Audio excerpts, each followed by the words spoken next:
Hello everyone, मैं doctor प्रगति गुप्ता और आज इस वीडियो में हम डिस्कस करने वाले हैं किडनी श्रिंकेज के पीछे छुपे कॉजेज़ के बारे में।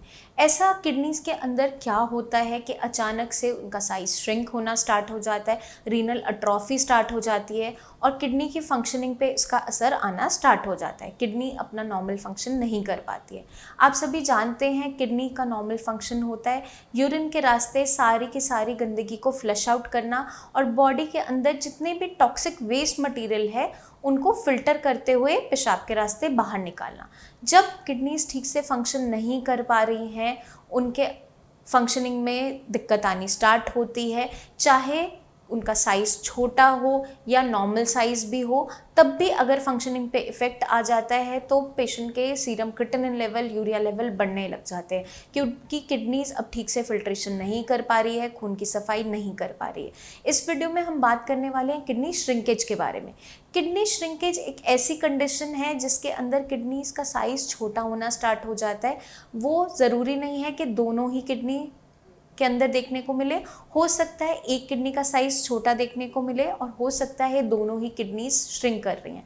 इसके पीछे कई सारे रीजंस होते हैं, उन्हीं रीजंस के बारे में हम डिस्कस करेंगे फर्दर इस वीडियो के अंदर। एक कंडीशन होती है renal artery stenosis. Renal artery stenosis के अंदर जो मेजर आर्टरी है जो किडनी तक खून को लेकर जा रही है, उस आर्टरी के अंदर या तो क्लॉट फॉर्मेशन की वजह से हार्डनिंग होनी स्टार्ट होती है, टिश्यू हार्ड होना स्टार्ट होता है और वहाँ की वेसल की नैरोइंग होने लगती है। अब जब वो आर्टरी पर दबाव बनता है तो जितना खून किडनी तक जाना चाहिए था नॉर्मल फंक्शनिंग के लिए, जितना न्यूट्रिएंट्स किडनी को मिलने चाहिए थे, ऑक्सीजन मिलनी चाहिए थी, जितने नरिशमेंट किडनी तक जाना चाहिए था उसकी नॉर्मल फंक्शनिंग के लिए, वो हैम्पर होने लगती है। अब रीनल आर्टरी स्टेनोसिस के अंदर जब रीनल आर्टरी जो सप्लाई कर रही है किडनी तक, खून लेकर जा रही है, अब वो ठीक तरीके से वहाँ तक ब्लड सप्लाई नहीं पहुँच रहा है, तो जैसे जैसे देखने को ये मिलता है कि किडनी तक खून की सप्लाई अब अच्छी नहीं हो रही है, खाना पानी किडनी को अच्छे से नहीं मिल रहा है। अब जिस भी टिश्यू को अच्छे से नरिशमेंट नहीं मिलेगा वो टिश्यू वीक होना स्टार्ट होता है और वहाँ पर श्रिंकेज देखने को मिल जाती है, अट्रॉफी होने लगती है, उस टिश्यू का साइज़ छोटा होने लगता है। वही सेम कंडीशन किडनी के साथ देखने को मिलती है जब कभी भी रीनल आर्टरी स्टेनोसिस देखने को मिलता है।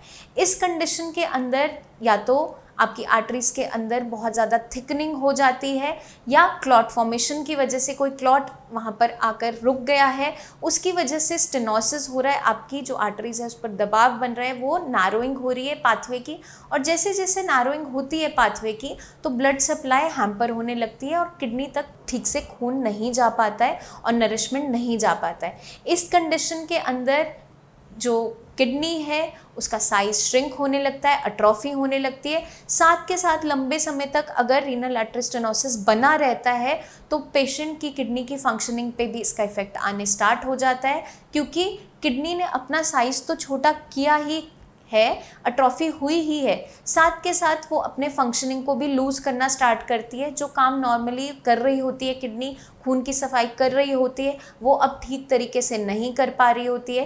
किडनी की फिल्ट्रेशन की कैपेसिटी कम होती चली जाती है और इसी का एंड रिजल्ट होता है कि आपके ब्लड के अंदर यूरिया लेवल, क्रिएटिनिन लेवल, जितने भी टॉक्सिन्स हैं वो बढ़ने स्टार्ट हो जाते हैं क्योंकि वो यूरिन के रास्ते अच्छे से अब फिल्टर नहीं हो पा रहे हैं। कुछ ऐसे इन्फेक्शंस होते हैं जिसकी वजह से भी किडनी के अंदर श्रिंकेज देखने को मिल सकती है। पाइलोनेफ्राइटिस ऐसा ही मेजर कॉज देखने को मिलता है किडनी फेलियर के पीछे भी। पाइलोन का मतलब होता है पस फॉर्मेशन, नेफ्राइटिस का मतलब है नेफ्रॉन्स के अंदर इन्फ्लेमेशन होना। इस कंडीशन के अंदर क्या देखने को मिलता है, ज़्यादातर पेशेंट सफ़र कर रहा होता है लॉन्ग टर्म यूटीआई से, यूरिनरी ट्रैक्ट इन्फेक्शंस। अब यूरिनरी ट्रैक्ट इन्फेक्शंस भी ज़्यादातर देखने को मिलते हैं फीमेल्स के अंदर, बहुत कॉमनली देखने को मिलते हैं क्योंकि बार बार रिपीटेडली यूटीआई से अगर वो प्रोन रहती हैं और मेडिकेशन ठीक से नहीं लिया, एंटीबायोटिक ट्रीटमेंट नहीं लिया या लंबे टाइम तक यूटीआई से सफ़र करते रहे, सिस्टाइटिस हो गया, ब्लैडर की इन्फ्लेमेशन हो गई, तो यूरिन अच्छे तरीके से ब्लैडर से खाली नहीं हो पाता है, थोड़ा थोड़ा यूरिन वहाँ पर रुकता रहता है। यही इन्फेक्शन आपके यूरेटर से किडनी तक ट्रैवल कर जाता है और किडनीज को डैमेज करना स्टार्ट करता है। अब किसी भी ग्राम नेगेटिव बैक्टीरियाज की वजह से हो सकता है या वायरल इन्फेक्शंस की वजह से भी हो सकता है। ये हमें पता चलता है जब यूरिन कल्चर सेंसिटिविटी हम करवाते हैं। यूरिन कल्चर के अंदर पता चलता है कि कोई एरोबिक ग्रोथ तो नहीं है, उसके अंदर कोई इन्फेक्शन तो नहीं है। जब पेशेंट बता रहा होता है कि मुझे बार बार पेशाब में जलन हो रही है या पेशाब में ठीक से नहीं कर पा रहा हूँ, बार बार थोड़ी थोड़ी देर में पेशाब के लिए जाना पड़ता है, लेकिन थोड़ा थोड़ा आता है, रुक रुक के आता है, अगर ऐसी कोई भी कंप्लेन पेशेंट बता रहा होता है तो सबसे पहले उसके अंदर उसका यूरिन रूटीन करवाया जाता है।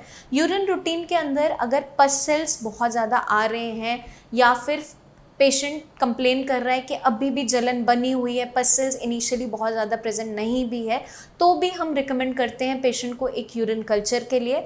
यूरिन कल्चर जब पेशेंट करवाता है तो उस रिपोर्ट में हमें पता चलता है कि कोई ना कोई ऐसी ग्रोथ तो नहीं है, कोई ऐसा ऑर्गेनिज्म तो नहीं है जो यूरिनरी ट्रैक के अंदर इस टाइम पे ग्रो कर रहा है।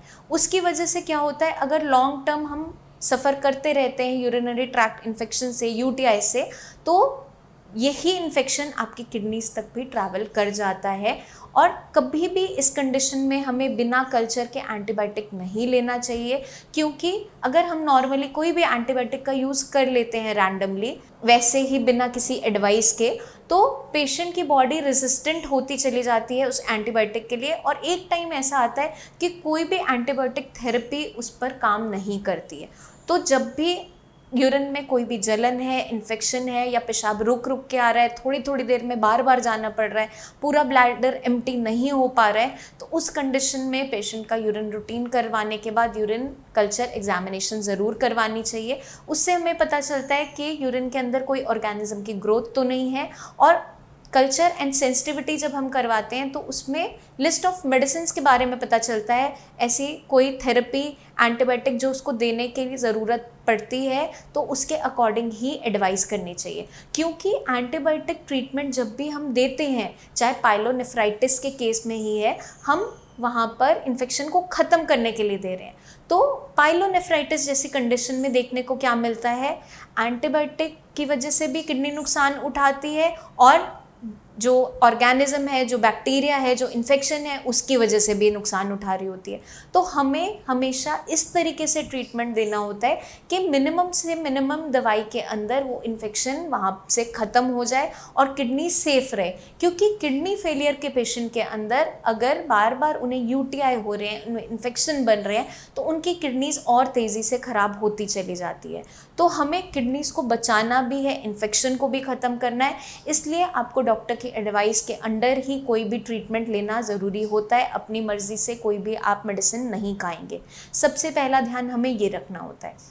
अब जब भी पेशेंट साई संजीवनी में आता है, हम उसका डायग्नोसिस बनाते हैं कि किडनीज़ ख़राब हुई क्यों, ऐसा अचानक से क्या हुआ, तो उसके पीछे कई सारे रीजंस देखने को मिलते हैं। High sugar levels, high blood pressure, और कोई ना कोई ऐसा इन्फेक्शन देखने को मिल जाता है जिसके लिए पेशेंट बहुत लंबे टाइम से ट्रीटमेंट ले रहा होता है। कभी कभार जो टीबी के मरीज़ होते हैं और अगर कोई टीबी का इन्फेक्शन किडनी तक ट्रैवल कर जाता है, माइकोबैक्टीरियम ट्यूबरकुलोसिस अगर रीनल टीबी कॉज कर देता है, उनकी किडनीज़ को इम्पैक्ट कर देता है पेशेंट की, तो वहाँ पर क्या देखने को मिलता है, ये ऑर्गेनिज्म आपके टिश्यू का नेक्रोसिस करने लगता है, आपके किडनी के टिश्यू को ख़त्म करना स्टार्ट करता है। उस कंडीशन के अंदर भी रीनल अट्रॉफी देखने को मिल जाती है, किडनीज के अंदर श्रिंकेज देखने को मिलती है।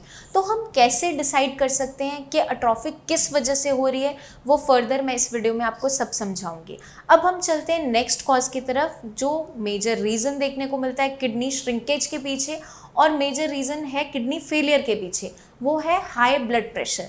जब भी पेशेंट की बॉडी में ब्लड प्रेशर बहुत हाई बना रहता है, लंबे टाइम तक बना रहता है, तो देखने को क्या मिलता है, जो आर्टरीज आपकी किडनी तक खून लेकर जा रही हैं, बार बार वहाँ पर हाई प्रेशर की वजह से बैंक क्रिएट होता है और बार बार एक एरिया पे चोट लगने की वजह से वो टिश्यू अपने आप को मॉडिफाई कर लेता है, हार्डनिंग कर लेता है, वहाँ का स्क्लेरोसिस होने लगता है। जब टिश्यू वहाँ का हार्ड हो जाता है तो धीरे धीरे क्या होता है कि आपके किडनीज तक खून की सप्लाई ठीक से नहीं जा पाती, क्योंकि आर्टरीज की हार्डनिंग होने लगती है और इस कंडीशन के अंदर किडनी के अंदर श्रिंकेज देखने को मिल जाती है, क्योंकि किडनी तक अच्छे से नरिशमेंट नहीं जा रहा है, जो न्यूट्रिएंट्स किडनी को चाहिए हैं ठीक रहने के लिए, अपनी हेल्दी फंक्शनिंग के लिए, वो अब उसको नहीं मिल पा रहे हैं।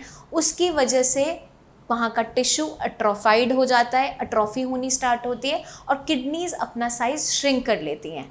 अब जब भी कोई पेशेंट आता है, हमें उसका अल्ट्रासाउंड करवा कर ये देखना होता है कि डैमेज किस कारण से हुआ है, अगर श्रिंकेज है तो किस रीज़न से है। तो श्रिंकेज का पता ही हमें चलता है एक अल्ट्रासाउंड के थ्रू। तो पेशेंट का एक अल्ट्रासाउंड करवाया जाता है होल एब्डोमेन का, उसके अंदर किडनीज का साइज़ देखा जाता है।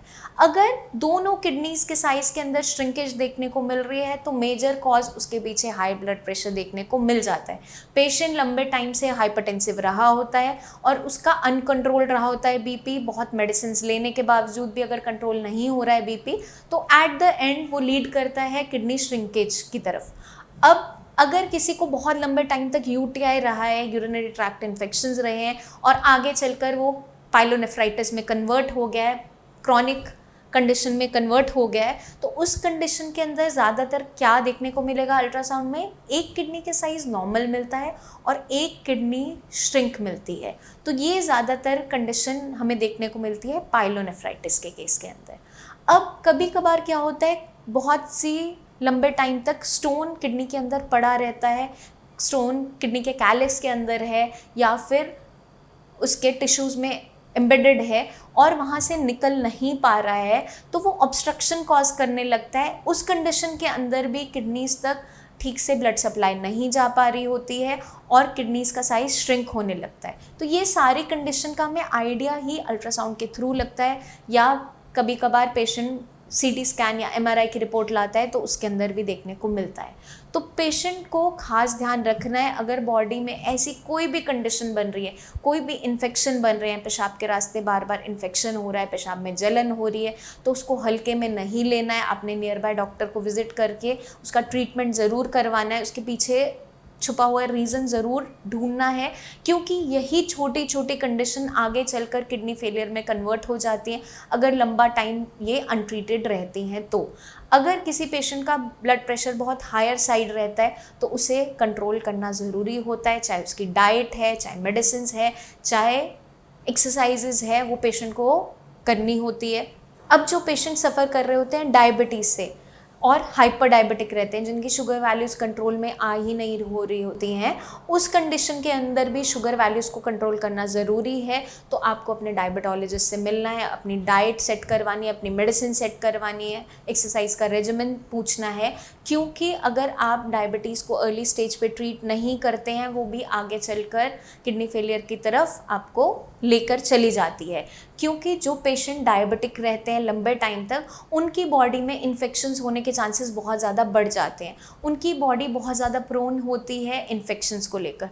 तो जितने भी पाइलोनेफ्राइटिस के केस हैं वो उन पेशेंट्स में भी देखने को मिल जाते हैं जो लंबे टाइम तक डायबिटिक रहे होते हैं और शुगर वैल्यूज़ कंट्रोल में नहीं आ रही होती है। तो आई होप ये वीडियो आपको मदद करेगी उन सारे रीजंस को समझने में जिनकी वजह से किडनी श्रिंकेज देखने को मिल जाती है। जब एक बार आपको रीज़न पता चल जाता है कि किस वजह से ये कंडीशन क्रिएट हो रही है, तो उस रीज़न पे हमें वर्क करना ज़रूरी हो जाता है। वही सारा काम किया जाता है साइंस संजीवनी में। आपकी हिस्ट्री पिक करते हुए, आपकी कंडीशन को डायग्नोज करते हुए आपका KFRT ट्रीटमेंट स्टार्ट किया जाता है। किडनी फंक्शन रिस्टोरेशन ट्रीटमेंट के अंदर आपको डाइटरी रेजिमेंट दिया जाता है, आपको हर्बल ट्रीटमेंट दिया जाता है, जिसकी मदद से किडनी की फंक्शनिंग को बढ़ाया जाता है। और जो कंडीशन अब क्रिएट हो चुकी है, अगर एक बार अट्रॉफी हो गई है किडनी की फंक्शनिंग अच्छी नहीं है, तो हमें किडनी की फंक्शनिंग को बढ़ाना ज़रूरी हो जाता है। क्योंकि अगर किडनी अपनी फंक्शनिंग को थोड़ा थोड़ा भी उठाना स्टार्ट करती है तो फिल्ट्रेशन का प्रोसेस बेटर होता चला जाता है। जो वेस्ट मटेरियल आपकी बॉडी के अंदर एक्यूमुलेट हो रहे हैं वो फ्लश आउट होने स्टार्ट हो जाते हैं और आपकी किडनी की फंक्शनिंग बेटर होती चली जाती है। तो हमें क्या ध्यान रखना है, जो भी आपको गाइडलाइंस हमारे डॉक्टर्स देते हैं, चाहे आपके डाइट के रिगार्डिंग, चाहे आपके मेडिसिन के रिगार्डिंग, चाहे बीपी शुगर की मॉनिटरिंग के रिगार्डिंग, आपको उसे अच्छे से फॉलो करना है। अपना टाइम टू टाइम टेस्ट करवाना है, अपना KFT करवाओ, अपना यूरिन रूटीन करवाओ, क्योंकि उसी के बेसिस पे हमें पता चलता है कि आपकी बॉडी के अंदर कंडीशन तैयार क्या हो रही है, कितना आपकी किडनी फिल्ट्रेशन को उठा पा रही है। क्योंकि जब भी हम यूरिन रूटीन करवाते हैं उसके अंदर अगर प्रोटीन लॉस आ रहा है, पेशेंट की बॉडी में से प्रोटीन लॉस हो रहा है, तो वो क्या इंडिकेट करता है कि इस टाइम पे किडनी पे कोई ना कोई डैमेज चल रहा है। तो हमें अपना यूरिन रूटीन का टेस्ट भी करवाते रहना है, ताकि हमें पता रहे बॉडी में कोई ऐसी कंडीशन अभी भी प्रेजेंट तो नहीं है जो किडनी को डैमेज कर रही है। तो जब भी हम यूरिन रूटीन टेस्ट करवाते हैं, उसके अंदर अगर प्रोटीन लॉस आ रहा है तो वो इंडिकेट करता है इंटेंसिटी ऑफ डैमेज।